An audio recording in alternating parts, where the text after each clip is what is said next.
Wine बार सुरू करण्यासाठी आवश्यक असलेल्या पोलिसांच्या एनओसीसाठी चक्क 65,000ची लाच मागितल्याचा धक्कादायक प्रकार समोर आला आहे।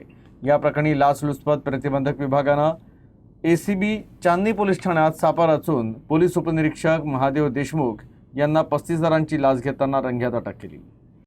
तक्रारदार हे 30 वर्षीय शेतकरी असून त्यांचा बियर अँड वाईन शॉपीचा व्यवसाय आहे। Bhumiputra beer and wine shop, Pangra road, Masur येथे वाईन बार सुरू करण्यासाठी त्यांनी राज्य उत्पादन शुल्क विभागाकडे रीतसर अर्ज केला होता। सदर अर्ज पोलीस ठाणे चांदणी येथे एनओसीसाठी पडताळणीकरिता आला होता। याच प्रकरणात पोलीस उपनिरीक्षक महादेव देशमुख आणि ठाणेदार दराडे यांच्या नावाने तक्रारदारांकडे 65,000 रुपयांची लाच मागितली जात असल्याची तक्रार 12 ऑगस्ट रोजी लाचलुचपत प्रतिबंधक विभागाकडे करण्यात आली। तक्रारीची पडताळणी 12, 15 आणि 17 ऑगस्ट रोजी मळसूर येथे करण्यात आली। त्यावेळी तडजोडीनंतर ठाणेदारांसाठी 30,000 रुपये आणि स्वतःसाठी 5,000 रुपये अशी एकूण 35,000 रुपयांची लाच स्वीकारण्यात निश्चित झाल्याचे एसीबीच्या पडताळणीत निष्पन्न झाले।